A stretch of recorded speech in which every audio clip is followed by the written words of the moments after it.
inaendelea kuwa chini, lakini naunga mkono siku ya kesho wakiendelea pia wataongea vile kilimo ya majani itaweza kuchukuliwa njia ile inafaa, ndio bei iweze kusaidia wakulima wa majani. Kama kuna mtu anaumia ni mtu wa kilimo ya majani, kwa sababu anaamuka saa 11 wakati mvua inanyesha, na pia ni watoto, ni watu wazima, na pia wazee na akina mama, na wakati ule mwingine wakienda kuuza unakuta mpaka hiyo kila siku mpaka hiyo vitu iweze kutolewa na iende uso, na unakuta kuanga hasira nyingi sana. Kwa hiyo naunga hiyo mkono, na pia bei iweze kuangaliwa, na pia ukienda parapara ile magari inapitia inakuwa na shinda mambo ya CDF na pia ya county na national government, hiyo maparapara inafaa iangaliwe. Pia Bwana Speaker, nataka nikosoe Senator Kamaro Professor kwa kutanja mambo ya Muguka ama Miraa katika Mount Kenya East, Embu, Meru, Tharaka Nithi. Hiyo ni kilimo yetu. Unakuta wakati wa zamani watu wa chini ilikuwa ni maskini, lakini leo tunataka iwe value addition, tuweze kutengeneza kama ni juice na chewing gum na zile vitu zingine. Kwa hivyo ningeomba Senator, wakati tutalete hiyo mbilo hapa, ningeomba vile nimekuwa nikisaidia nyinyi na kusupport mbilo zenu, hiyo mbilo ambaye wakati itakunja ningeomba mnisaidie iwe maseneta 27 ama 30. Kwa hiyo Bwana Speaker, nataka nikosoe Professor Kamal, hiyo ni vitu ambaye ilikuwako hata wakati wa zamani. Kwa hivyo Bwana Speaker, naunga mkono ndio tuweze kusaidika. Asante. Ni mimi Deputy Party Leader Alexander Munyimondigi. Senator Faki, hoja ya nidhamu ni juu ya nini? Ni juu ya, ningetaka kuuliza kama ni haki kwa Senator Mundigi kusimama ndani ya bunge hili kutia sherehe kwa mmea ambao kulingana na Narcotics Act ni dawa ya kulevya, inahusiana na dawa ya kulevya, Mheshimiwa Spika. Na hata hapa bungeni Mheshimiwa, what is your point of order? Anapotosha taifa kwamba ni mmea ambao unafaa watu, Mheshimiwa Spika, kwa sababu mihadharati ni jambo ambalo limepigwa marufuku na Narcotics Act. Kwa Mheshimiwa Spika, hii Muguka. Senator Faki, ningependa kukujulisha ya kwamba hiyo mmea onda Senator Mundigi. Have you said? Thank you, Mheshimiwa Speaker.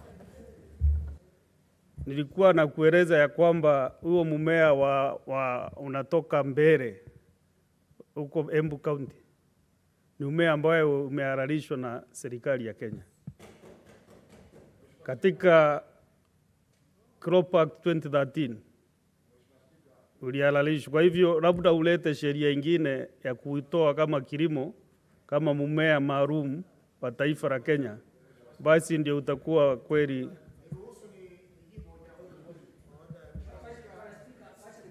No. Both of you out of order. Please.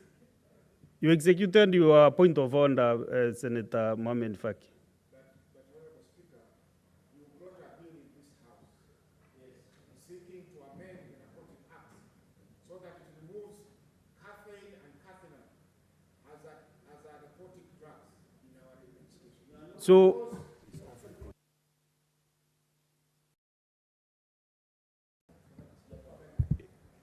sababu unajua wewe nimekuwa na wewe weekend mzima, na kwa hivyo sipendi kujumu kama iwe ya kwamba sikupi ruhusa kuongea, lakini naomba tafadhali tupige hatua kwa sasa.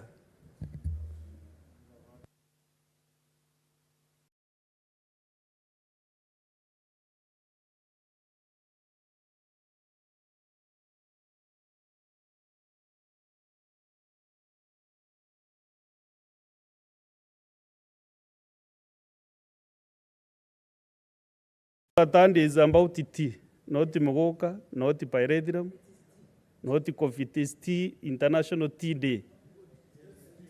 So whoever is Senator Tabitha? Yes. On tea? Okay.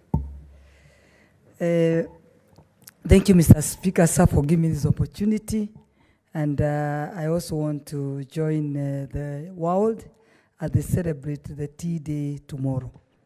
I know Nakuru County people are farmers of tea, and I think as one of the senators have said, I think it's to ensure the farmers are taken care of so that they can all benefit. Because if you look at the tea internationally, it's one of the crops that is regarded very highly. But when you see the people who plant that tea and pluck the tea, they don't match to the standard that is given globally. And for me, the tea, I don't imagine how the world would be without tea.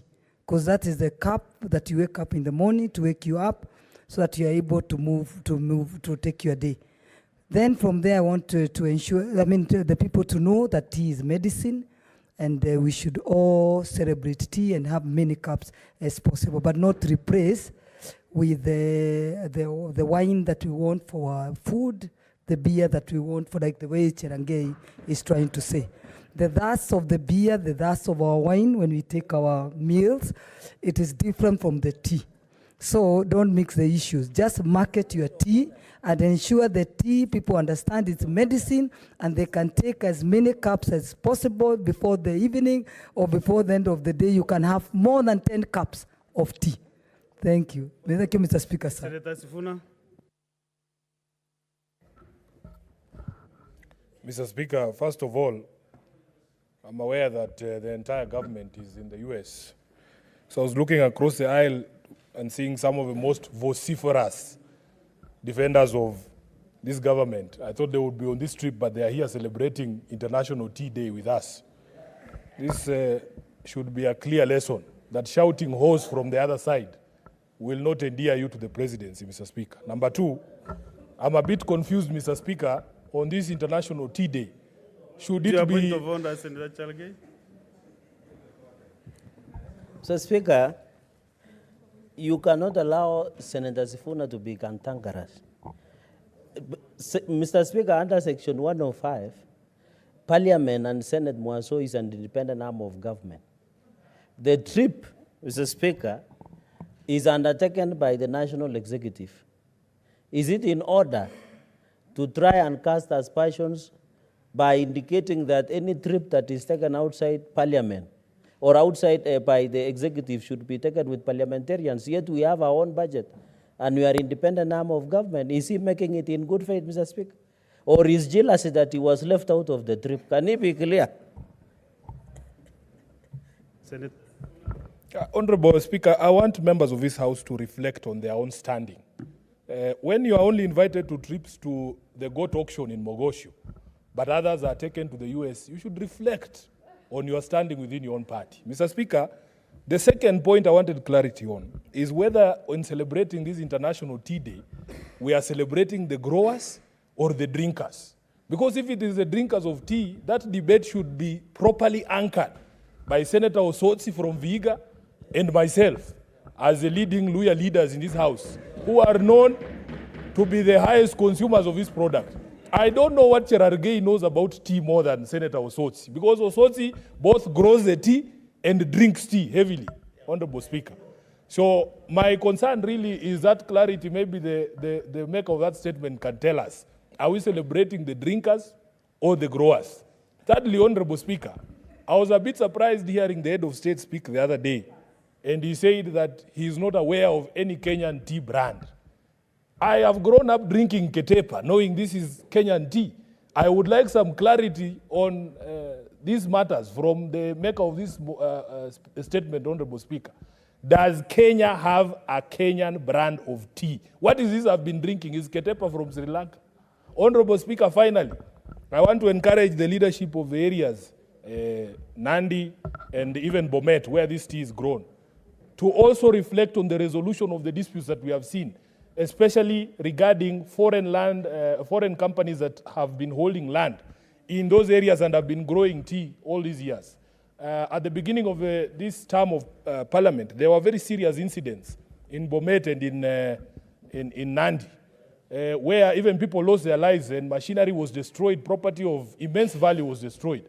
Honorable Speaker, we never hear from Cherargei how that matter was resolved. In fact, the protests there were more violent, and we didn't see the sort of police action being taken on people in Nandi and people in Bomet who are burning property and destroying property owned by these companies, Honorable Speaker. So as we celebrate this International Tea Day, please let us reflect on all these matters so that we as a country can protect this very key source of foreign exchange and this industry that employs thousands of Kenyans. I thank you, Honorable Speaker.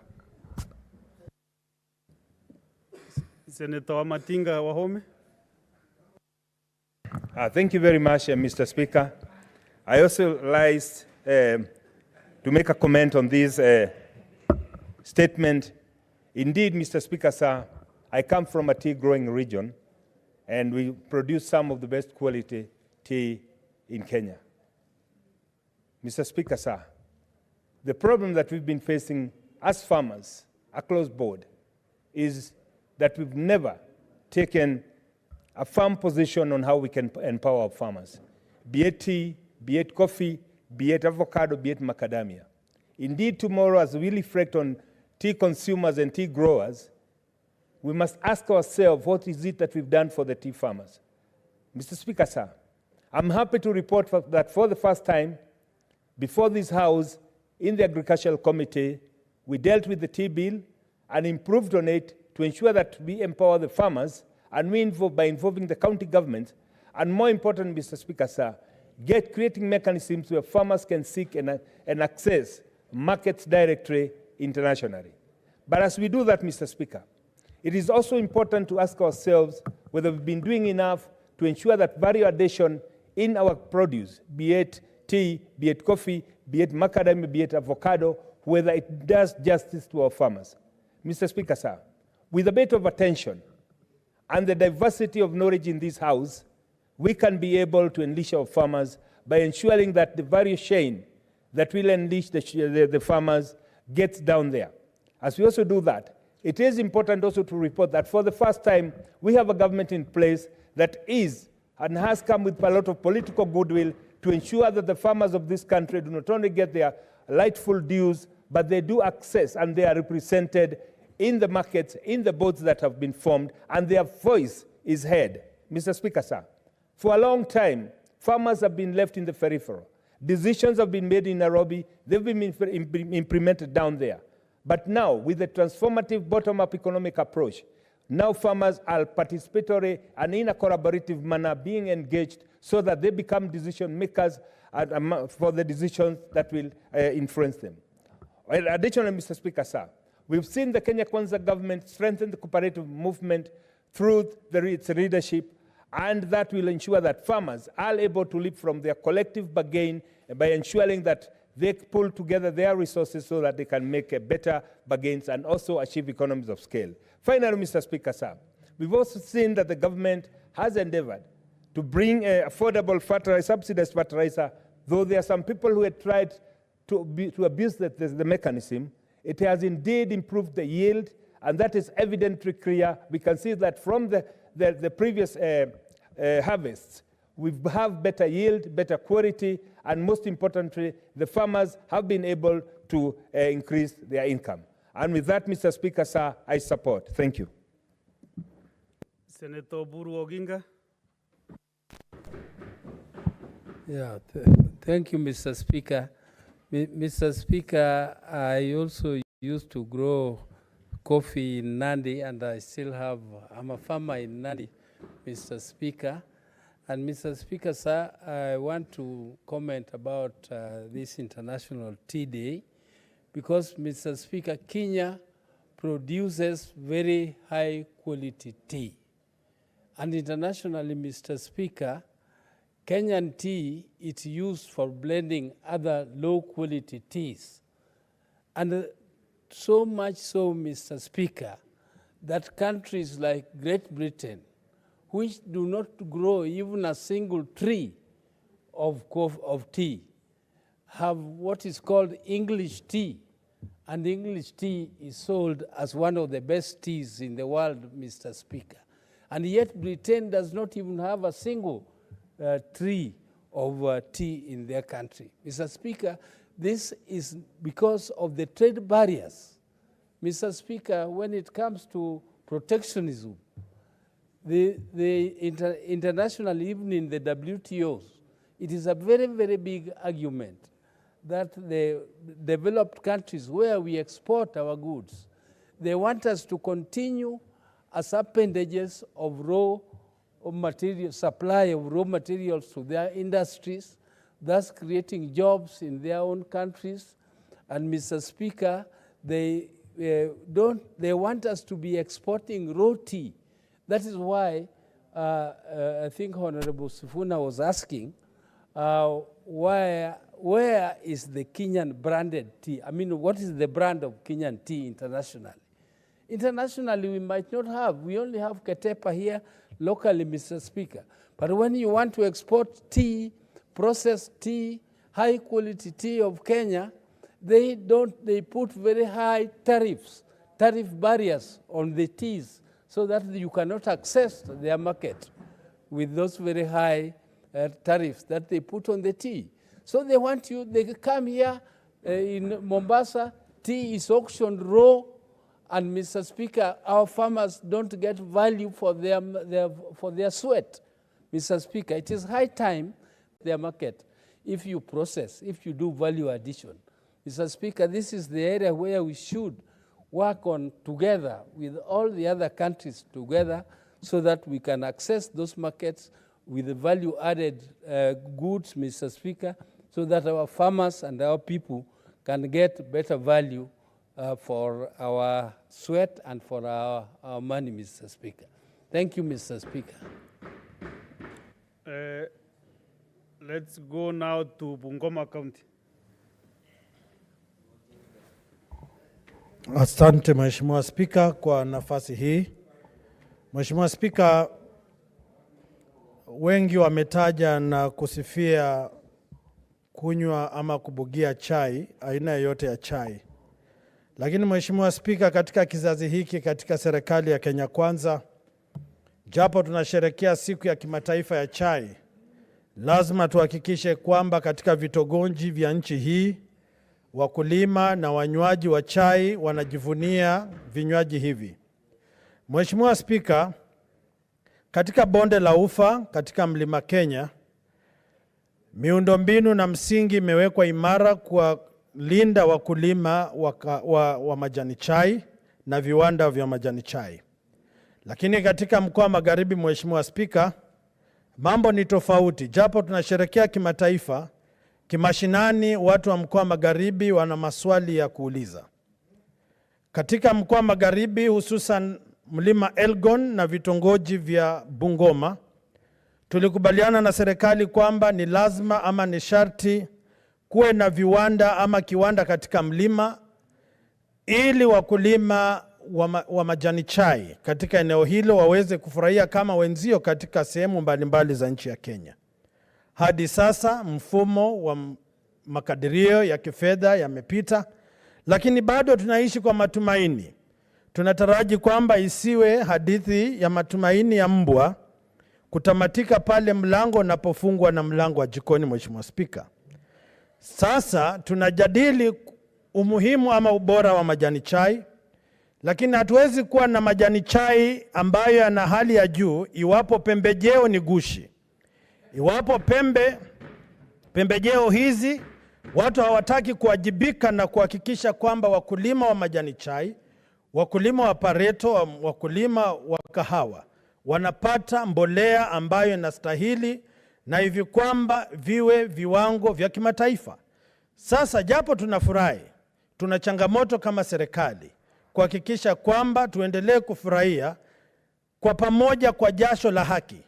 Pasio wakulima wanatoa jasho na wachache wanakula manufaa ya jasho la wakulima katika nchi ya Kenya. Sasa ni jukumu letu sisi wote kama maseneta katika jumba hili tuhakikishe tunawatenda haki wakulima, tunawatenda haki wanywaji wa chai na vile vile washikadau katika sekta nzima ya chai katika nchi ya Kenya. Asante sana Mheshimiwa Spika, nawatakia sikukuu ya chai. We have very few minutes to wind up this order. Daniel Manzo. Thank you, Mr. Speaker. Mr. Speaker, tea is a very important plant in the country, and I want to take a direction of tea growers, the farmers themselves, Mr. Speaker. And in the last 10 years or so, there has been issues, although most of them have been sorted out either by legislation or by management or by government, where tea farmers were not getting a proper deal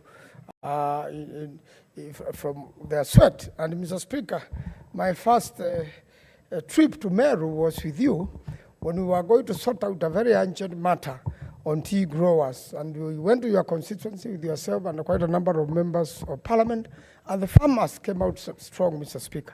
And with your leadership, a solution of the tea farmers is to be found within 24 hours. They had threatened to uproot all the trees, and they were now going to plant more profitable plants. Mr. Speaker, we should never find ourselves in that situation for tea farmers in the country, whereby when they sell their tea, Mr. Speaker, there are delays in their payment.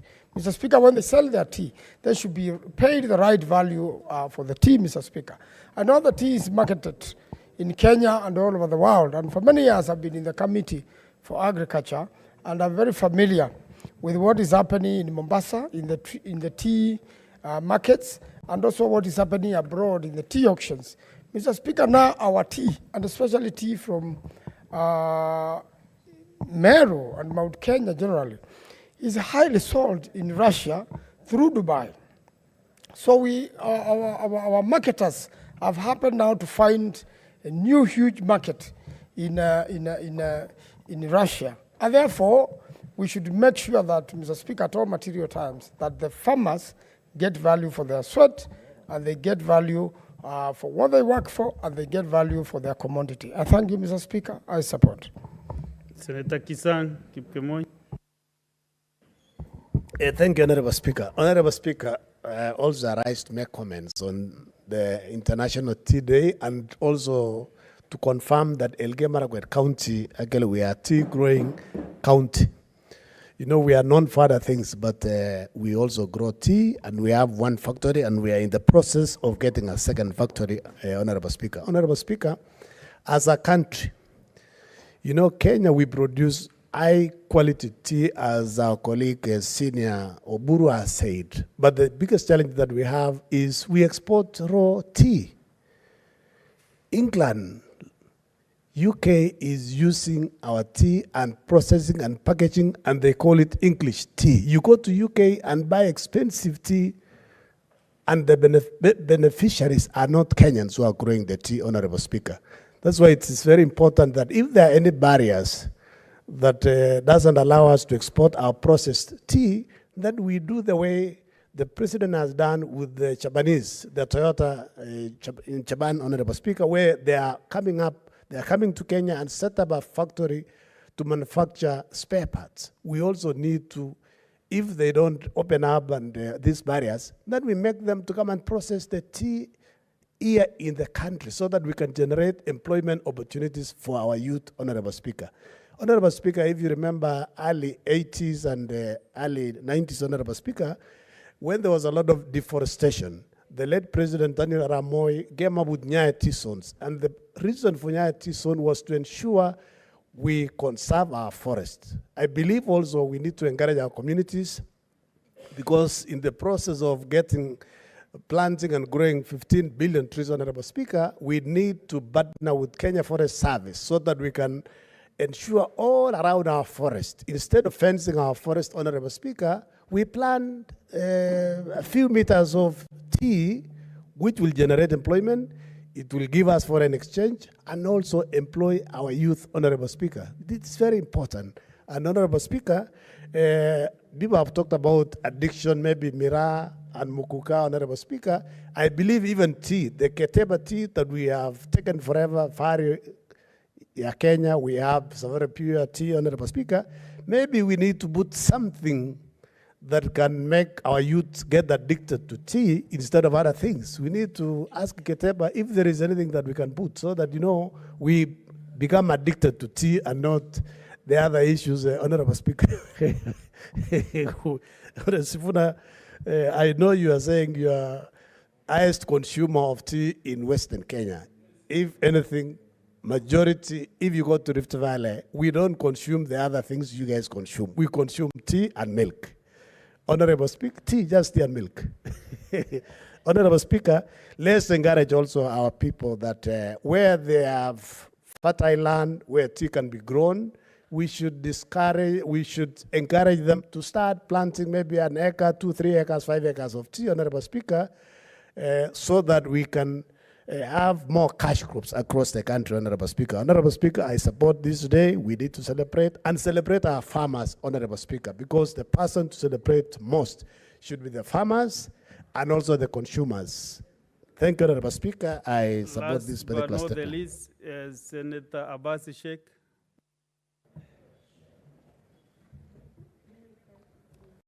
Thank you, Honorable Speaker.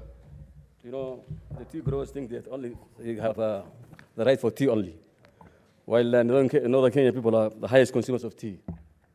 So I think I want to tell you that you should appreciate that we take a lot of tea, and we are marketing the tea of Kenya. Honorable Speaker, I think much has been said that the tea in Kenya, the Kenyan tea is actually of high value, and but the unfortunate thing is tea is being monopolized by the multinationals that are growing it. The Kenyan farmers are disadvantaged. They rarely access the market, and most of the tea is now sold in auction. I think this gives a disadvantage to our farmers.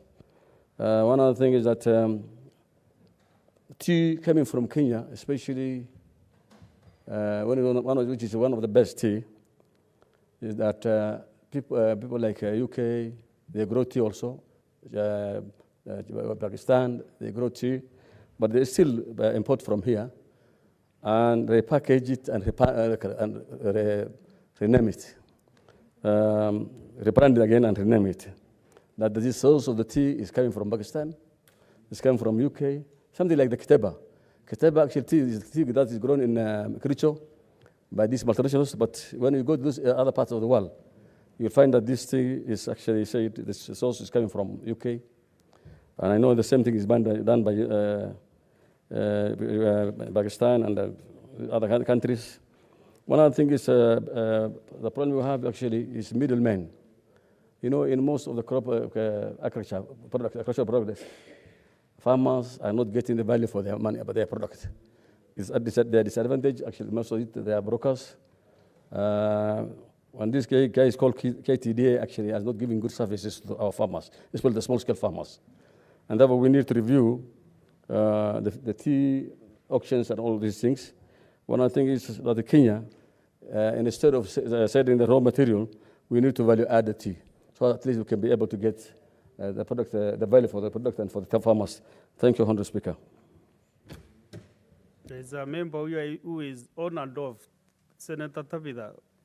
Do you want to comment on this tea day or another matter which is coming in the next order? No, Mr. Speaker, I've really been waiting to make a comment because you know where I come from. On and off. No, I don't know what's happening with my mic. Senator Sifuna, you are out of order. On behalf of all the Meru, including yes, myself. exactly, Mr. Speaker. I wanted to speak on behalf of the Meru County, where I also come from, because this is one of our cash crops. So that Meru stops being seen that it only deals with the Mogoka and Mira. We are enriched to, we are godly blessed to be able to have different cash crops that have international markets, Mr. Speaker.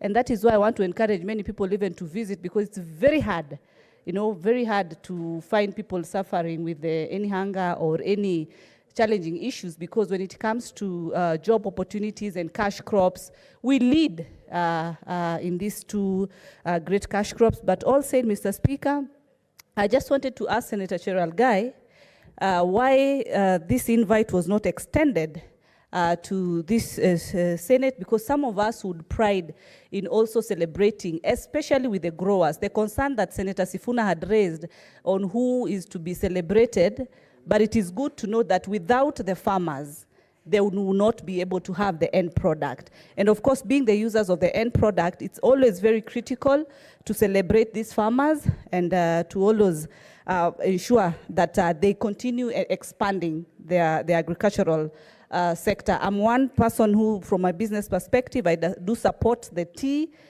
industry very much. And I know with what the government has also put ahead, matters fertilizer, the correct seedlings, the research centers, then we believe as we move forward, then farmers will be able to also have direct markets to their products. Thank you, Mr. Speaker. Thank you. Next on the clerk.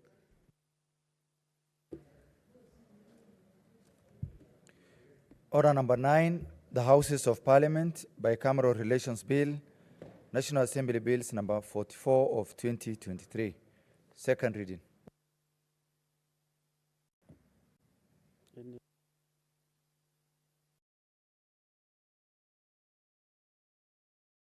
Yes, Senator Sigei, you have 19 minutes.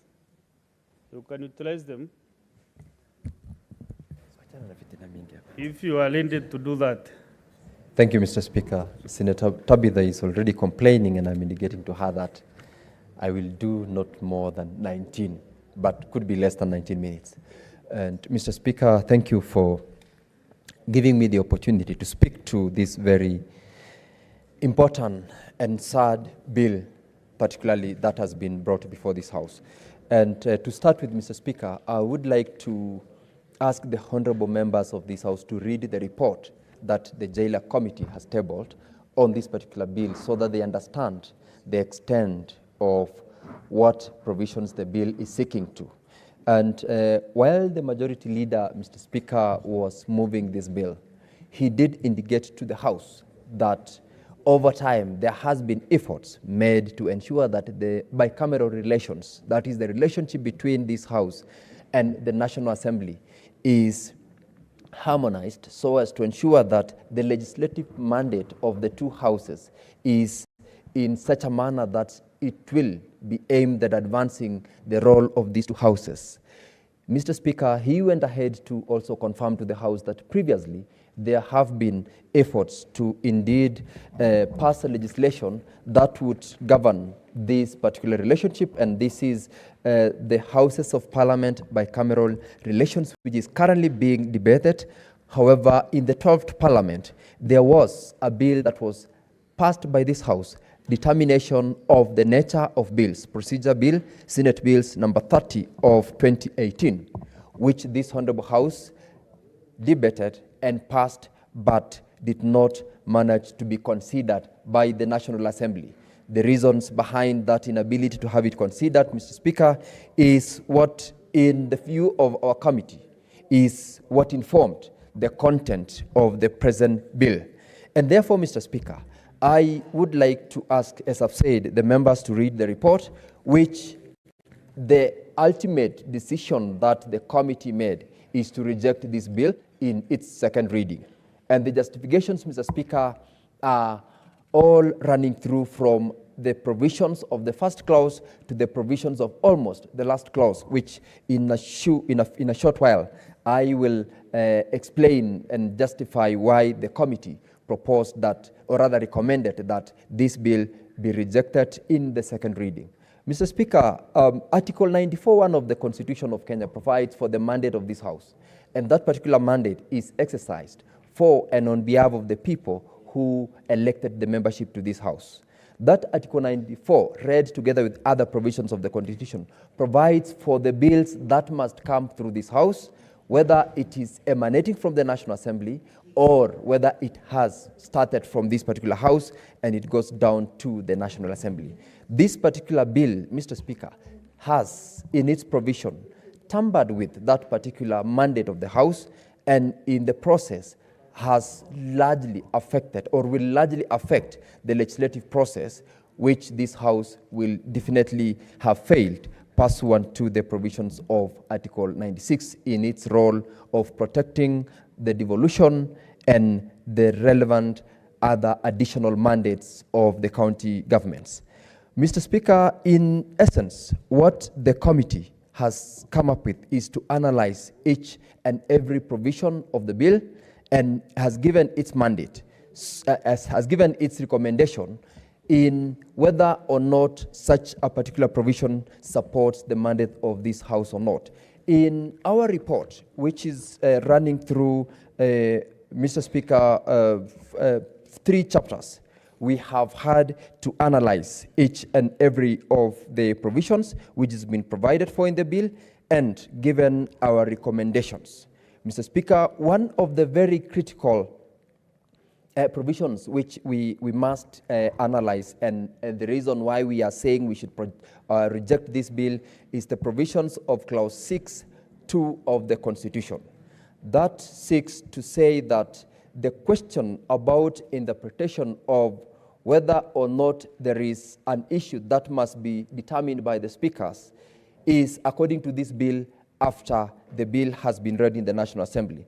And when we read the provisions of the Constitution, Article 110(3), and Mr. Speaker, you will allow me to refer to this for purposes of stressing the extent of the attack on the mandate of this House by this particular bill. Mr. Speaker, Article 110(3) of the Constitution starts by the words, before either House considers a bill. The bold provision, before either House, whether it is this particular House or the National Assembly. But the provisions under Clause 6(2) says that a bill can be considered by the National Assembly and a question only arises. That is, it says, whenever a bill is published in the Gazette, meaning the bill, first of all, will have already been published by the time such consideration is given.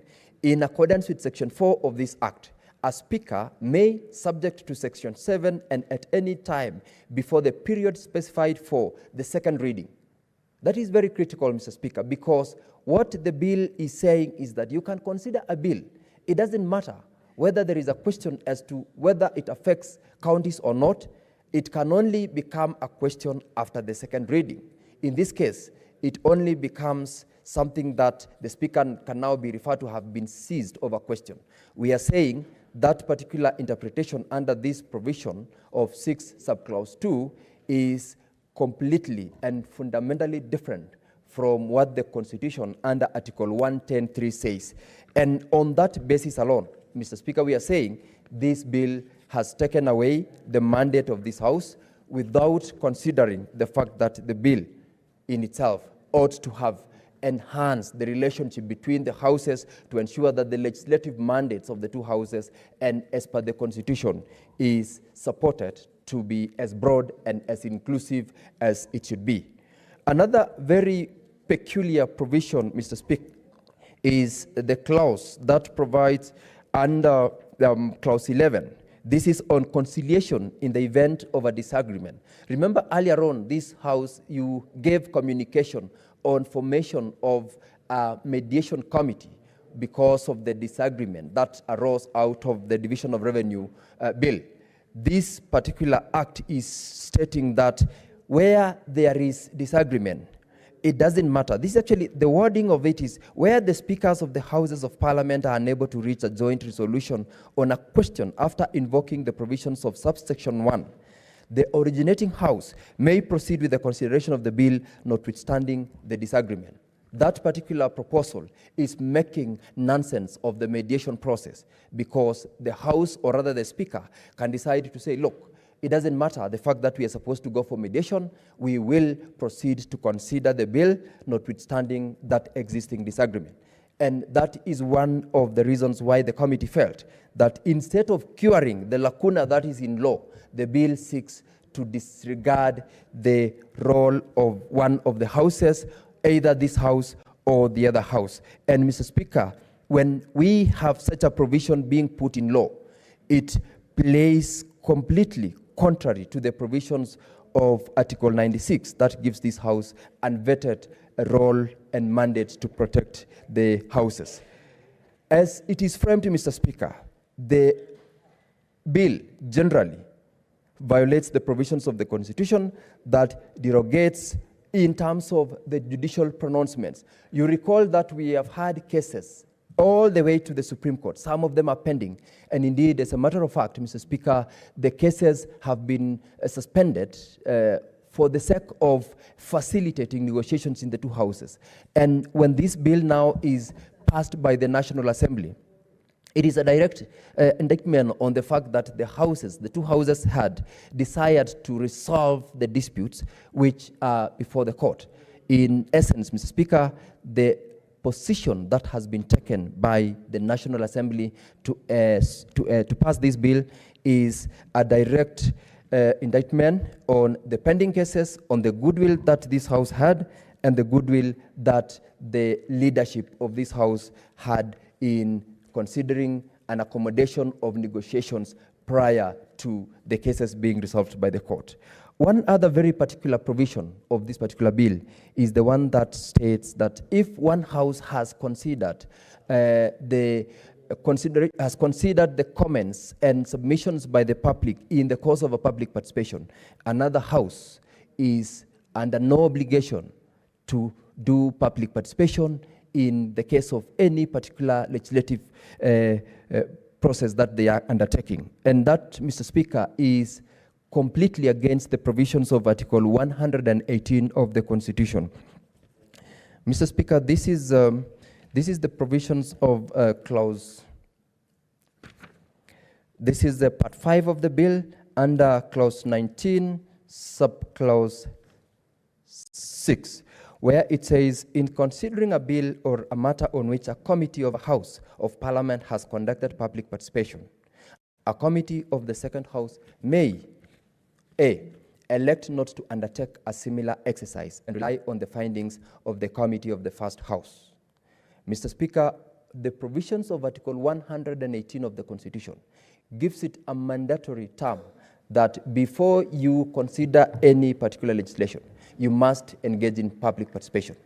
By approving or passing this bill, we basically saying we are not going to be under an obligation to conduct public participation because the National Assembly could have or has already conducted public participation and have submitted a report. That, Mr. Speaker, is one aspect that we are saying the Constitution had provided for the public fully participating when it is dealing with matters to do with legislation and on aspects that the public are expected to participate. And lastly, Mr. Speaker, quite interesting, there is the provision that they have said we are supposed to participate in mediation or reconciliation or negotiating as the two houses in order to make sure that we arrive at a common ground when we are considering bills. But it has gone ahead under the miscellaneous provision, Mr. Speaker, to say that if by the report of the committee, let's say JLAC or any other committee, a recommendation is made to this House that judicial process is undertaken, members of that committee or an official of this House, whether from the Secretariat or otherwise, advises the House to go to court to protect the mandate of this House. Such a person commits an offense and they will be surcharged. Any cost that, for example, the Senate incurs in litigation will be charged upon that particular individual. Mr. Speaker, that is completely telling us that if we were to sit back as a House and decide that we must defend the mandate of the Senate in court, they will have committed an offense, and that offense, if it attracts a penalty, that penalty on our part will be met by the person who advised the House, whether it is a committee, whether it's a member elected, or whether it's a member of the Secretariat. Mr. Speaker, that is one such draconian provision, and it's something that I'm very sure it did not get into the consideration of the House. And if it did, indeed, then how low a House can go in giving such provisions in law, this is what the National Assembly gave us. This is under the provisions of Clause 20, Clause 26, 5 and 6, and in particular is 6, where it says that, this is very important, Mr. Speaker, and you will allow me to read so that the House and the members can understand the extent with which the mandate of this House was aimed at being curtailed. It says, the cost in respect of the wasteful expenditure. They have attempted to define what wasteful expenditure means under provisions of subclause 5. The cost in respect of the wasteful expenditure under subsection 5 shall, in accordance with a prescribed procedure, be recovered without delay from a public or a state officer, including a holder of a political office. In this case, whether they are members of this House, who are members of certain committees or who are members of certain groupings that have decided to advise the House lawfully to take action in court, or who caused the House of Parliament not to comply with the requirement of this section. That, Mr. Speaker, is a provision that I do not think, even if we desired to say we are under an obligation to ensure that we enact laws and therefore we amend the provisions of this bill, that is one such provision the committee could not appreciate and understand why the membership of the National Assembly could include that provision in a bill and allows it to go through the process until it is passed and forwarded to this House for consideration. Mr. Speaker, as I had indicated earlier on, in principle, this bill seeks to fundamentally restrict the legislative and representative mandate of the Senate as provided for by Article 94, 96, 109, 110, 112, and 114 of the Constitution in almost 80% of its provision. Secondly, Mr. Speaker, the bill violates the Constitution by derogating from provisions of the Constitution and judicial pronouncements on the procedure or for introduction and proceedings of legislation in the two houses. The case in point, Mr. Speaker, is the existing cases in the Court of Appeal and the High Court, where certain pronouncements have been made with regards to at what point does a bill, or rather at what point does a question arise as to whether a bill is a money bill or not a money bill. This particular bill is completely derogating against that particular pronouncement. And as I have already submitted, Part 118 or Clause 118 of the Constitution of Kenya that mandates public participation has been taken away by the provision that if one house has considered this, the other house has got no obligation to do that. And lastly, Mr. Speaker, the provisions, as I've said, that restricts us to exercise the right as a house or as individual members to advise the House on certain actions that can require going before a court of law has been restricted. That in itself is equally constitutional. And therefore, Mr. Speaker, as a whole, however much we would have desired to support and amend this bill so that if it means going for mediation and enhance the bicameral relationship, this bill is fundamentally wrong, fundamentally unconstitutional, and unfair to the provisions of the Constitution and the mandate of this House. And therefore, I do not support the passage of this bill. I do not support the provisions of this bill. And I ask that this bill be rejected and it be taken to mediation so that the proper mandate of this House, the provisions of Article 96 and the provisions of Article 94 and 93 are protected. Let the bill be drafted as it had previously been requested by the joint session of the members of this House and the National Assembly, led by the respective speakers, and where the Office of the Attorney General was involved, so that a whole inclusive bill be drafted that contained the text that protects the mandate of this House and the mandate that this House has been given by the representation that is in the House. Mr. Speaker, I therefore reject and ask the membership of this House to read the report so that they internalize and understand the need of making sure that the only way that we will protect this House is by making sure that whatever legislation that is passed or debated and passed in this House are those that protect the mandate of the Senate. Mr. Speaker, I thank you.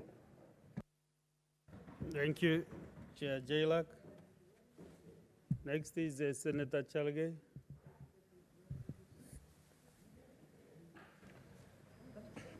Thank you, Mr. Speaker, for this opportunity. I would have expected even Senator Sifuna to take note that I have worn an orange tie, and as the SGO of ODM, it should at least be fair today, Mr. Speaker. Mr. Speaker, I don't know, we need in our standing orders, when the chair and the committee rejects a bill, what becomes of it? But let me give my Solomonic injection to this conversation, Mr. Speaker, by saying, Mr. Speaker, I know today in the afternoon you had a communication where we are going for mediation under Division of Revenue. Mr. Speaker, what we are even requesting for counties is modest. It is only 415 billion, Mr. Speaker, against 4.2 trillion budget. While at least we accept that there are challenges with running of counties, including of wastage of resources and corruption, that should not be a reason why we need to deny counties the money, Mr. Speaker. And therefore, this bicameral has come a long way from 2010 to now. I know, Mr. Speaker, I didn't see the need of this bill because the Constitution and legal precedents, even on petition number 3 of the Senate Republic in 2013 on division of revenue was pronounced itself as Supreme Court, that Senate must be part of budget-making process because it is there in the Constitution. From the word go, I didn't see the need why we should have this legislative proposal, Mr. Speaker. And Mr. Speaker, this legislative proposal has been made in a manner likely to make Senate become a rubber stamp of the lower house, Mr. Speaker. And therefore, Mr. Speaker, Senate in its rightful place should and must be respected, Mr. Speaker. We are not an appendage of the National Assembly or any other entity, Mr. Speaker. We are elected by the people. We are entrenched in the Constitution, Mr. Speaker. And that is why the law, when a bill comes to the floor of the House, Mr. Speaker, the life of a bill as it is in the Constitution 2010, if it originates in the 8th House, if it is passed in the 8th House with amendments, Mr. Speaker, it goes for mediation. I don't see the reason why we introduce, Mr. Speaker. Mr. Speaker, in that note, I want to celebrate my successor, Senator Hilary Sigei, that is now coming of age. Because if you remember my era, I used to shoot straight from the hip. And that is why by the 3rd year, as the Senate jailer chairperson, I was de-whipped. Because if you look at my history, and the answered can bear witness, my prowess in running the JLAC in the last session, even Senator Manzo and yourself, even the JLAC at that time, and I know the chair of JLAC, Senator Cheptumo was there, and we worked closely. I want to encourage him. Being a chair of JLAC is not easy sometimes, because even we went ahead and investigated enforced disappearance and extrajudicial killings, Mr. Speaker. So it is not, but I want to thank the Senate JLAC chairman and the committee for providing guidance. And this is leadership. This is now leadership. And we will take cue on the report of the committee and reject this bill in totality, in total. I don't know whether there is such a name in English. In total, we shall reject this bill, Mr. Speaker. Because I'm happy, at least with the secretariat that we have, Mr. Speaker. And allow me, Mr. Speaker, to celebrate, because these are our finest drafters and legislative drafters in this House. Dr.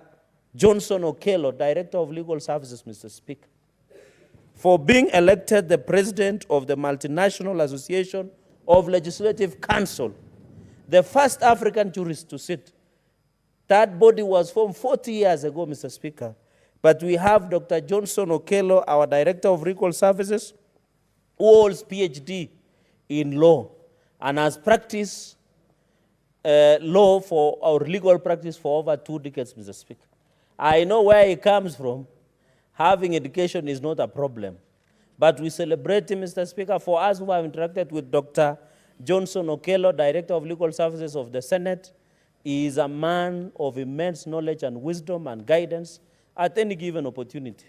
So, Mr. Speaker, allow me to celebrate him, wish him well, as he serves for the next 2 years as the President of the Multinational Association of Legislative Council. Mr. Speaker, by merit, these are people who should be occupying the highest offices in the land if we are using meritocracy as a yardstick. But since we use other measurements, Mr. Speaker, like night running and other issues, then, Mr. Speaker, it's always a complicated story altogether, Mr. Speaker.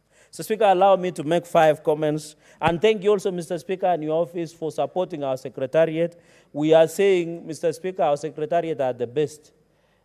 Dr. Johnson Okello has led, and I know a number of secretariat from our clerk, Mr. Nyekenye and the deputies and the table office here, Mr. Speaker, we always celebrate and have tremendous respect, Mr. Speaker, to all our staff, from even the gatemen, from the people who serve us tea and food, all our staff, even the sergeant at arms are doing a tremendous. And I know these are some total, Mr. Speaker, of what you are doing in terms of leadership of the Senate and the Parliament of Kenya. But also, you should not also gag us when we have also reservations on some of the services in the House, Mr. Speaker. So, Speaker, when you look at clause number 7, and Mr. Speaker, how can you say, this is Article 118 on public participation. How can you say if one house has sold a public participation, the other house should not hold? It is a constitutional requirement that public participation by members of public must be done. Because that is what we get the second opinion, even on finance bill now, Mr. Speaker. Public participation is mandatory. Because you saw there were advisors that were being paid 1 billion. But the only advice they gave us was to add 10 shillings to a loaf of bread, Mr. Speaker, which is causing you and cry, Mr. Speaker. That is why we need to go back to the people so that they do public participation. It is in bad faith to say if National Assembly has all our public participation, we should not all our public participation. We have a symbiotic relationship. We are distinct, but we must do the job. If it is National Assembly, let Senate do public participation, let the National Assembly do public participation. I remember, Mr. Speaker, even on the sugar bill that is under mediation.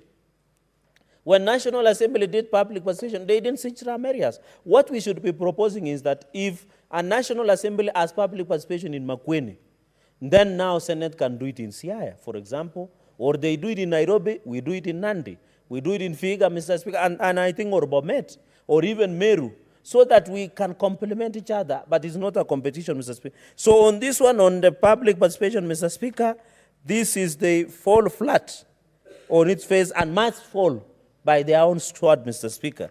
Mr. Speaker, I have seen in this bill, Mr. Speaker, on the joint sitting, why would you call us joint? You know the South Africa Parliament, Mr. Speaker, when they have a presidential address, SONA, South Africa National Address, they use joint sitting rules.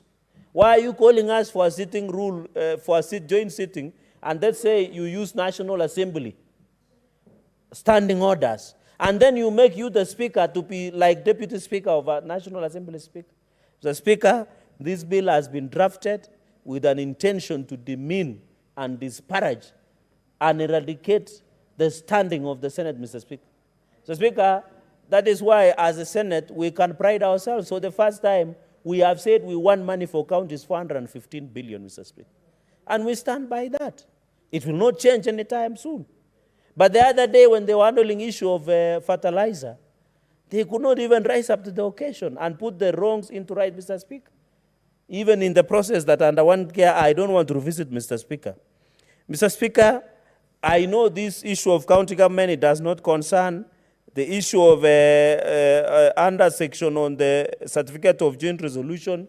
I think this is something we canvass in the Supreme Court in our matter, where we said we must have a concurrence signed by the second house, Mr. Speaker. Mr. Speaker, on clause number 10, whenever the Speaker of the second house disagrees with the question raised and contemplated, the Speaker backs to the Speaker of the originating house, Mr. Speaker. Mr. Speaker, my worry is on clause 10.3. If the originating Speaker causes the bill to be modified to accommodate the observations of the Speaker of the second house. So now we have removed legislation from members of Parliament to the two speakers. Because now that is dangerous. This can create draconian laws. Because if the speakers will modify the bill and give the House, they are also human beings. They can mislead the country and create even draconian laws, Mr. Speaker. Because if we allow you, Mr. Speaker, we know you are a person of Solomonic organized, Mr. Speaker. And that is why we always have tremendous respect to the Speaker. But the law does not envisage a speaker or speakers to be part of lawmaking process, Mr. Speaker. Mr. Speaker, on the issue of clause number 12, the relevant departmental committee of the assembly or member to be at liberty to adopt the bill and the bill be deemed to have originated pursuant to the standing Article 1095 of the Constitution. Mr. Speaker, I want to report to this House, there are many bills that National Assembly has become a graveyard of our bills. So, Speaker, under Article 110.3, they always refer our bills to the Parliamentary Budget Office and their departmental committees and declare the bill that originated from the Senate as money bill. And therefore, it should not originate from the Senate, Mr. Speaker. Mr. Speaker, we have lost many bills, even amendment.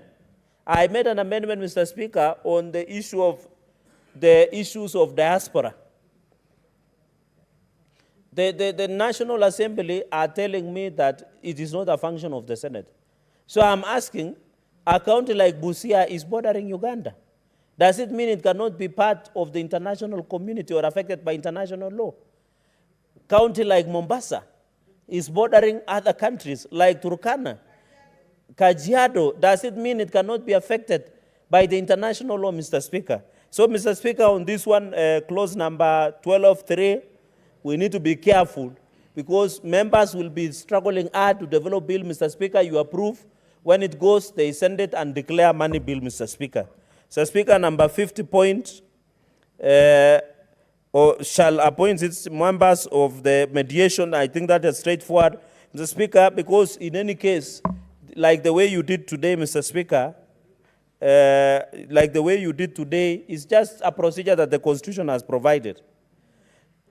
Clause number 16, I'll be very quick. A committee of one house with the written permission of the speakers of the Senate and National Assembly co-order to deliberate on matters of mutual interest and concern. Mr. Speaker, my worry is on clause 16.4.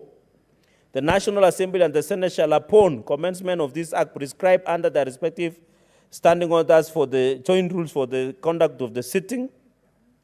Mr. Speaker, the houses may on motion prescribe rules. And then it goes, clause number 17. At any joint sitting of the houses, the standing orders of the National Assembly shall apply with such modification and variation as of the Speaker of National Assembly may consider necessary or appropriate. So we can have a joint sitting of State of the Nation address. But what this law tells us, that the standing orders shall apply belong to National Assembly. This is dangerous. And it is a joint sitting. I have used an example of Parliament of South Africa. Whenever they have a joint sitting through SONA, they always join rules, Mr. Speaker. So what is the purpose of clause 17? It is to demean us, to make us like MCS, Mr. Speaker, which we should not allow. I'm not saying MCS are lesser, but the standard of Senate is a bit high, Mr. Speaker. Mr. Speaker, clause 17.3, the speakers of the Houses of Parliament shall enforce any directions given during a joint sitting in relation to the conduct of member of Parliament in accordance with the application provision of the National Assembly standing orders. Mr. Speaker, you heard the other day, it is in the public record. When I questioned about the Bunge Towers, the Speaker of the lower house wanted to refer me to the Committee of Powers and Privileges. So if the joint sitting was a prime, Mr. Speaker, you as truly could have been crucified like Jesus Christ. Yet I'm doing the Lord's work or pointing out that does not work, Mr. Speaker. Like, for example, when we are using the VIP lift, you meet with tea, tissue papers, chapatis on your way, yet it has been written VIP lift, Mr. Speaker. So whenever we point out how would have been crucified, is Speaker Moses Wetangula, because I questioned and he said that I cannot access certificate of occupation because simply I am nobody. So, Speaker, I would be in problems, Mr. Speaker. Speaker, clause number 18, the speakers of the Houses of Parliament may, in consultation with leaders of majority party and minority, arrange for a joint sitting for purposes of address, which is okay. It is in our standing orders. I don't know why it is here. Yet our standing orders said if we want anybody, including the president, to address this House, it is the prerogative of the minority side and majority side to agree. So why are we becoming prescriptive? Mr. Speaker, lastly, on public participation, clause number 19, I think I agree with the chair of JLAC. This is violation of Article 118 on public participation. I think we are considering public participation bill, Mr. Speaker. failure to views during the is not invalid. Mr. Speaker, how can we say, Mr. Speaker, you remember Kiambu, the case of Kiambu CC, Mr. Speaker, and others were taken to court. In the finance bill of 2013, the Kiambu County Executive then did not do public participation. For the first time, a ruling was made. Mr. Speaker, can you call the Deputy Speaker out of order for distracting me while I'm submitting? Or for consulting loudly? Mr. Speaker,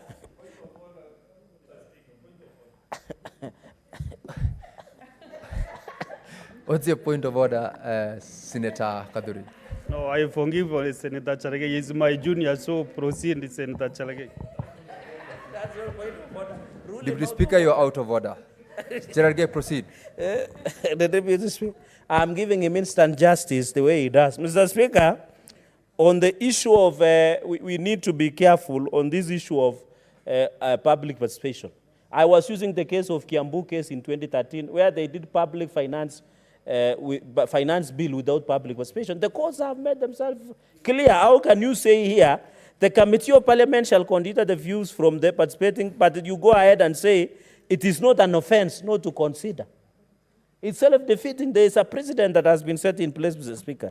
So, Speaker, this bill, I agree with you and your committee that this bill does not hold any water, Mr. Speaker. We cannot be part. Mr. Speaker, in bicameral parliament like in the US, and I want to encourage my members of this House that in my constitutional amendment bill of 2024, I have tried and distinguished the role of bicameral. That Senate should be given the same powers as the Senate of the US, where impeachment is confirmed, appointments of the president, including cabinet, and many other decisions, Mr. Speaker. In fact, for example, why would the war emergency be declared by National Assembly? It should be by Parliament, because that's a serious issue that affects even counties, Mr. Speaker. On this bicameral issue, I agree with you and your committee that, in fact, in the second reading, we reject this bill in totality, let it go to mediation, but I don't see why we should prescribe something that is already in place, Mr. Speaker, going into the future, Mr. Speaker. And I want to say, I know, Mr. Speaker, on the issue of bicameral, I'm happy that some of the House leadership members are in US with the President. They should visit the Congress and the Senate and learn a few things of bicameral. Because especially the majority leader of National Assembly, because I heard him talking the other day on division of revenue, can he take a time off to learn how bicameral system operates, so that before you start fighting the other House, Mr. Speaker, and I want to assure Senator Sifuna, the reason some of us are invited to Mogotio for goat eating is because we are the real people who plan many things that run around in this country. Others are just, we travel to those countries, Senator Sifuna, and us, we have even interest in those countries, so you don't need to travel to see many things. It is better to go to Mogotio, and you should be happy that I always go to Mogotio because I save the public money, unlike when I'm traveling abroad. That's another issue is trying to bring, Mr. Speaker, that you should rule Senator Sifuna out of order. I have never used a private jet, unless other people have used, but I have never used, Mr. Speaker. Mr. Speaker, you need to protect me. Mr. Speaker, in conclusion, let us take the position you have taken. Mr. Speaker, let us take the position you have taken and reject this bill in totality. Thank you very much, and I support. Senator Cherargei, thank you very much. Senator Manzo Kitonga. Thank you, Mr. Speaker. Mr. Speaker, I had an opportunity to look at this bill, and I think Dr. Oburu, Senator for Siaya, and the Senator for Meru understands the genesis of this bill. When we were in the National Assembly, immediately after 2013, there was this culture which developed of National Assembly bashing the Senate almost whatever time. or opportunity arose. And similarly, the Senate will bash the National Assembly. So eventually, some ideas developed. That's why you see then this bill of dealing with bicameral relations was developed, but I don't think it initially came out in good faith. Mr. Speaker, the Constitution of Kenya is very clear, and one cannot seek to amend it or direct it through a bill of parliament. So this bill has come to the Senate in bad faith. And although once you reject it, there is a possibility of mediation. I don't think that mediation should lie at all. The moment we reject a bill at the Senate, that marks the death of that bill. Any efforts to revive it are also unconstitutional. And therefore, Mr. Speaker, first and foremost, the role of Senate is clear in the Constitution. And luckily for myself and the Senator from Meru, we never disrespected this House. And at all material times, all the years we were in the National Assembly. And we were also with Senator Kipsang, and eventually found ourselves here.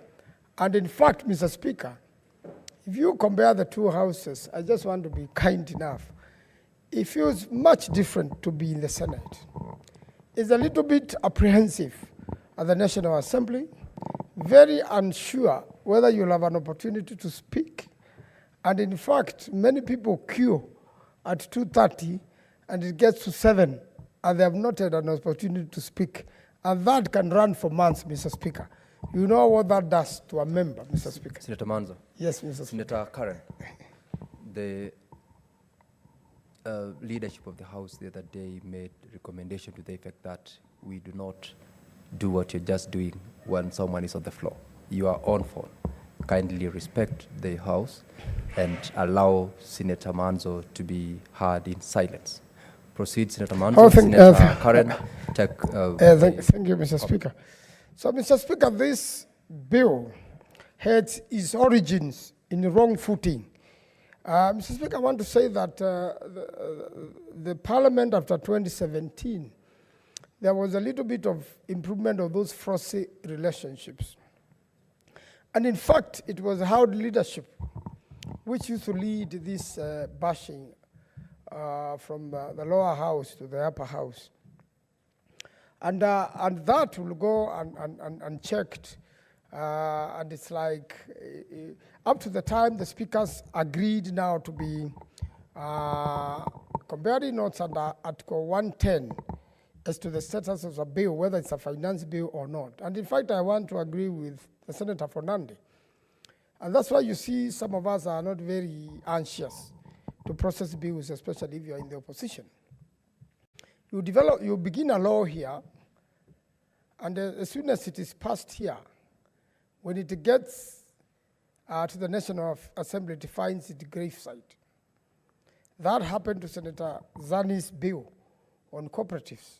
She really worked on it, but when it got to the National Assembly, it underwent a natural death in that now that she's no longer in Parliament, it is very difficult to revive it. But I've seen there's a new cooperatives law which has come to the House, and I think that is a blessing. I originated a bill from the National Assembly in relation to snake bites, because you see the people from Lower Eastern and the coastal regions go through a lot of snake bites and a lot of people die. And the snakes have gone unchecked by KWS. Nor has even KWS provided the necessary first aid medications on snake bites. And that bill never, even got to the Senate. Time went out despite a lot of pushing for 5 years. We have passed a lot of bills here. But I can assure you, as soon as they get to the National Assembly, they will never be processed, Mr. Speaker. It begins with that question. Is it a money bill? And almost every bill has a money element. And unfortunately, out of that biasness, then it's declared as a money bill and should have originated initially from the National Assembly. And the effort of a member from the Senate ends up being futility.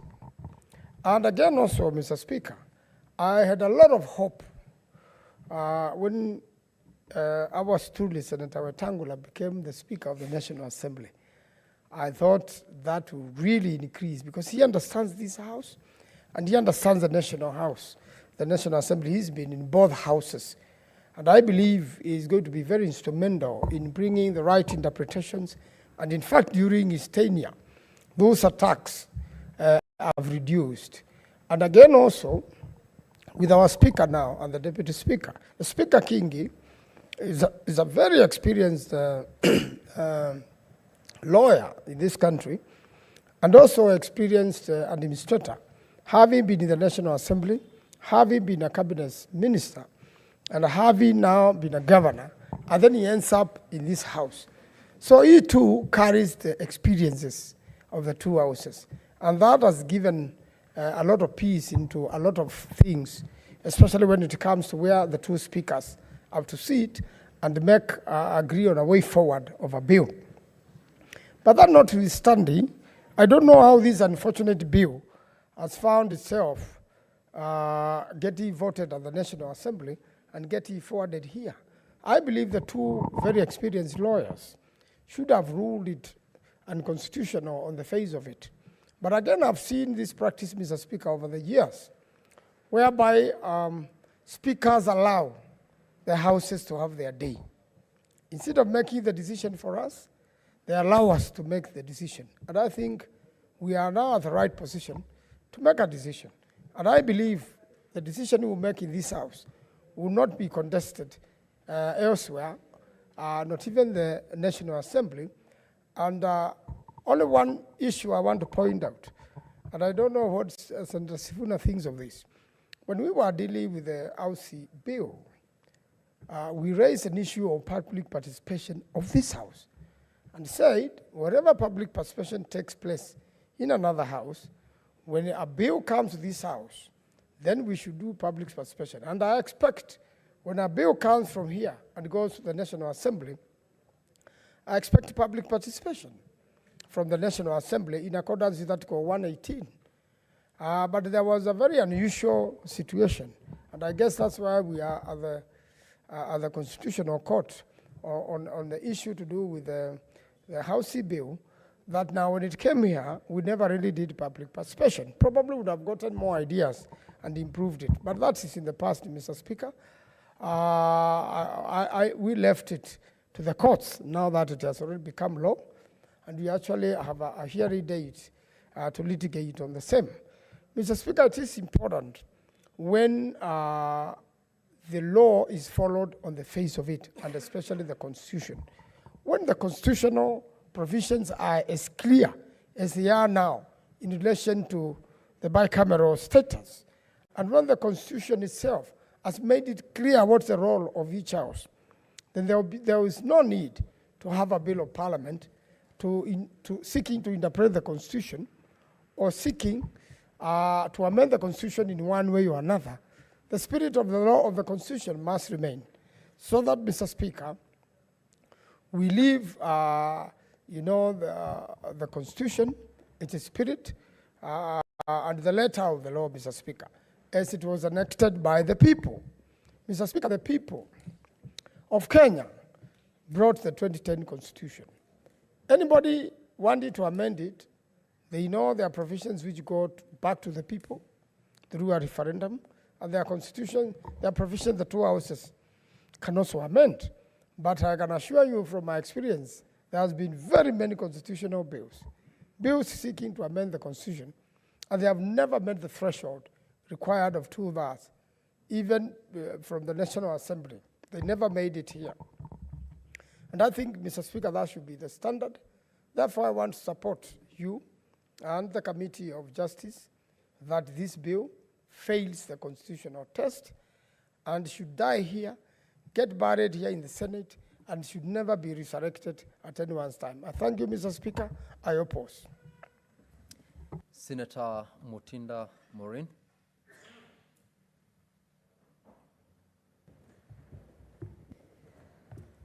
Thank you, Mr. Speaker. Allow me to begin by giving my disappointments for this type of bill in this time and era.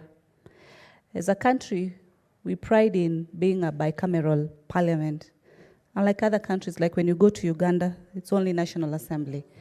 But we are privileged to have these two houses.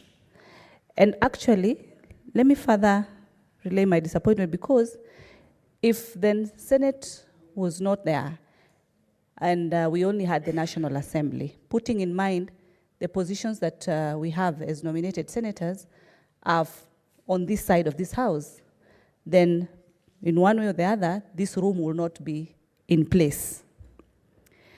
Mr. Speaker, I've listened to your contribution earlier as the chair of JLAC, and I want to put and compliment the whole committee of JLAC on a very good job, well done, on how keen you've been able to look into this particular bill. Because in a nutshell, what this particular bill is trying to do, one, is trying to demean the powers of the Senate, ignoring where these powers come from, Mr. Speaker. Because these powers, Mr. Speaker, we did not just wake up and we found them. There was a process. There was a constitutional process that took place for us to be where we are.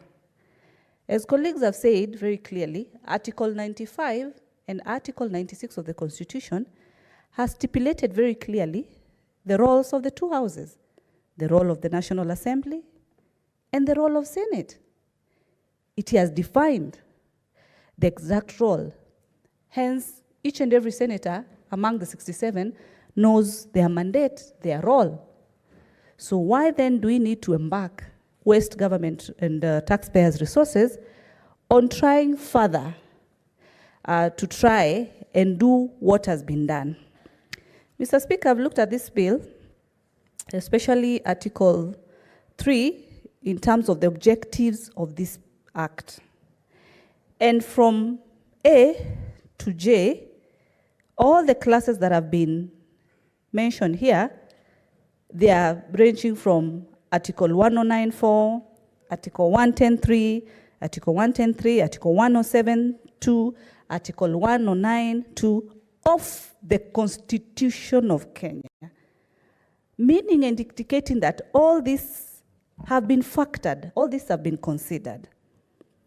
Mr. Speaker, looking at the issues that have been raised in this particular bill, it's a monotony that the National Assembly wants to acquire. Yet the Constitution is very clear. We are the upper house. I want to give an example with the county that I represent. That is the county of Nairobi. Our elected senator of Nairobi, has 17 constituencies. Now tell me how one person in the National Assembly, mostly the members, who only has one constituency, wants to come and demean a member who has over 17 constituencies. Case example in Nairobi, 85 wards to be more specific. That's trying to ignore what this house is doing. We are representatives of the county, and we have our mandate, Mr. Speaker. Mr. Speaker, yourself, myself, among other few senators, we sit in the House Business Committee. And it is sad because now I can tell the root cause of all these problems, because when we joined Senate and started serving this particular committee, we have court cases that are not only new court cases, but cases that have been there even before. And an indication that this is something that has existed for the longest. And it's the high time, actually, through the leadership of both houses, there should be closure as far as these issues are concerned, as far as these court cases are concerned, because they are court cases among, both houses. It's a high time we put a stop, because if we can be at this time discussing a bicameral bill at this particular time, then it's because we've given room for that. And I want to challenge the leadership of both houses to take the lead and ensure that some of these issues are sorted, Mr. Speaker. Mr. Speaker, Article 118, as mentioned, it's very clear, and public participation is a very key role, and it's a constitutional role, because it says that Parliament shall conduct its business in an open manner. Its sittings and those of its committee shall be open to public. I'm happy with although it has not taken off, but with the current Bunge Towers, there is provision for, live airings of the committee proceedings for all committees, both National Assembly and Senate, for the public to be able to see and be able to understand the work that goes on as far as both Senate and National Assembly are concerned. So these provisions are already there. Public participation was not given according to what the committee has mentioned. And then, so if this process was not conducted, then even why are we having this bill at this particular point, Mr. Speaker? Mr. Speaker, the way the bill has been set, talking about an individual who brings about an issue, either a committee or that particular member raises these issues, then they will be committing an offense. Mr. Speaker, those are what we call mere threats. Threats within the bill itself. Because with this kind of provisions that then threaten the members, I don't find them constitutional from where I sit, Mr. Speaker. And it is sad that we can have bills trying to give threat instead of offering long-term solutions from where we are. Mr. Speaker, we've seen that our budget as Senate is very low. It's actually the lowest budget in the whole Parliament. And some of these costs, like the court cases, the costs are bared by the Senate. And this is an unnecessary cost because you look at some of the issues, they are already in place within the Constitution, and if they are taken care of, we do not need to have legal costs that are still in place and need to be taken care of. Otherwise, those funds should be used in other ways and ensuring that we have maximum participation, maximum public participation as per Article 118 of the Constitution. So with those few words, Mr. Speaker, I beg to disagree completely with this particular bill.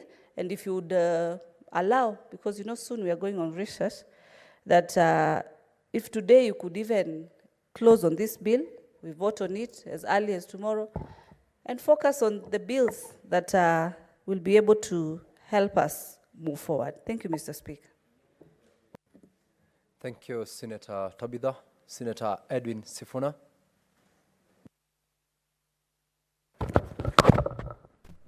Thank you, Honorable Chair. First of all, allow me to commend members of this committee. As you know, the committee is chaired by a former classmate of mine, Honorable Speaker.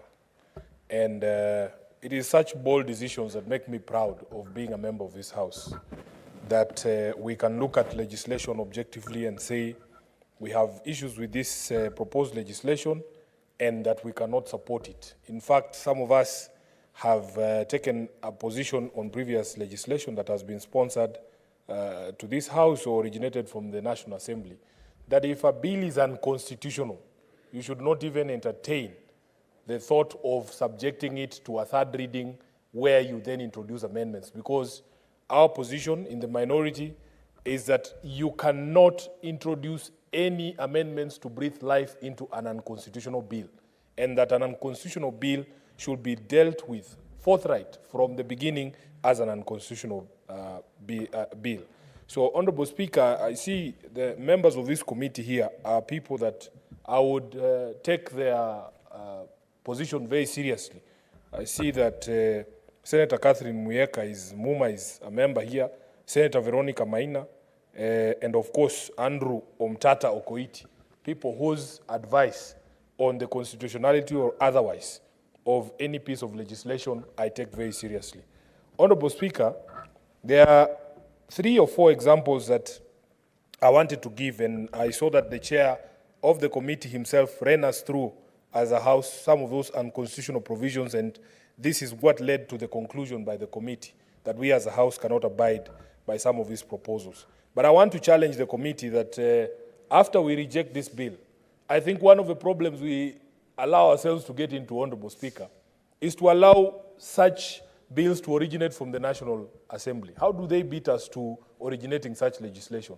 In the historical relationship between these two houses, the Senate has always complained of being the one that is being sidelined, the one that is being undermined at every turn. Then if we are going to have legislation to repair that relationship, we as the wearer of the shoe, honestly, Honorable Chair, should be the ones originating the legislation that we believe will cure this particular problem. And I know that a bill originating from this House to cure this relationship would be far much purer, because we are motivated in this House by the desire to see these constitutional institutions working and nothing else. I would trust this House to prescribe the medicine to this problem than any other place. So, Honorable Chair, even as we argue for the rejection of this bill, even as we reject this bill, I would very much challenge the members of the JLAC committee to, with haste, put out our own version of a bill to guide the relationships between these two houses. It's unfortunate that the leader of majority is not in the House with us today. Honorable Cheruyot is somebody who has walked this journey of the relationship of these two houses, including the interpretation of Article 110, the matter that is before the Supreme Court, and what needs to be done. And he has cautioned us that during debate of this matter, we should not make it as if the entire National Assembly is in fact at odds with the Senate. And the best example, Honorable Speaker, was during the debate on the Division of Revenue Bill that was passed by this House, where it was clear that, in fact, it is only a small section of members of the National Assembly who think that everything should be perceived through the lenses of conflict between these two houses. But a vast majority of the members of the National Assembly, and you will see this demonstrated, Honorable Speaker, when we go to mediation over the Division of Revenue Bill, there are people who actually believe in devolution and making sure that these institutions of devolution, including the Senate, work. Honorable Speaker, as you yourself or the chair of the committee rightfully pointed out, if you look at a provision such as the one that you referred to, or the chair referred to, relating to when a dispute can be said to have arisen or when it needs to be dealt with in accordance to Article 110(3). Honorable Speaker, Section 6 of that bill wants to rewrite Article 110(3) of the Constitution, because the wording of Article 110(3), and I have my copy of the Constitution here, presupposes that any dispute will be dealt with prior to any of the bills being introduced in any or either of the houses. But what Section 6 of the bill proposes to do is to rewrite that to mean a bill can actually go before the House and undergo the first reading, but then to move the time frame at which point we can raise objection to that bill or declare a dispute under Article 110(3) to just before the second reading of the bill. Because, Mr. Speaker, the resolution of those questions needs to happen jointly and in the language of the Constitution under Article 110(3) before either House considers a bill. Now, I don't know what the National Assembly defines consideration as, or when consideration of a bill begins. But surely, Honorable Speaker, by the time you are introducing a bill at the first reading, that is consideration of the bill, and all matters must have been resolved before that is done. Secondly, Honorable Speaker, you yourself have made reference, and honorable colleagues who have spoken before me to the provisions of Section 19(6) of the bill on the question of public participation. Again, Honorable Speaker, under Article 118 of the Constitution on public access and participation, there is a requirement, Honorable Speaker, that every single piece of legislation that is being considered by either house go through public participation. In fact, my argument, Honorable Speaker, is it doesn't matter where this bill originates. If a bill is introduced into this house from the National Assembly, my thinking is that as far as the Senate is concerned, as far as the Senate as a legislative body is concerned, that is the first time we are interacting with that bill, and therefore a key component of our consideration and passage of that bill is public participation, so that we as a house can never have an excuse to abdicate that responsibility and go through a bill or any proposal before this house without subjecting it to the constitutional requirement of public participation. When Senator Maanzo was speaking, he made reference to the housing bill that was introduced from the National Assembly as well. And Honorable Speaker, the Hansard will bear me witness that we in the minority... Senator Sifuna, just hold. Senator Karen, the chair earlier on cautioned you against what you're doing. You're out of order. Proceed, Senator Sifuna. Honorable Speaker, I was saying that if you look at the Hansard, we in the minority, during debate on the housing bill, were of the opinion that, in fact, because housing is a devolved function, because it is a legislative mandate of this House to deal with questions of housing, we needed to subject that bill to our own independent public participation to find out the views of Kenyans, Honorable Speaker. And the word of caution, of course, results from the fact that previously we have seen very shambolic so-called public participations before the National Assembly. And in fact, Mr. Speaker, one of our biggest shame as a nation was where public participation is conducted on a bill before the National Assembly, specifically the Finance Bill of 2023. 99% of the people appear before the committee, relevant committee, and oppose the provisions of that bill. And in the end, all of those proposals, all of those suggestions from ordinary Kenyans, from the Kenya Association of Manufacturers, from civil society, from all those quarters, are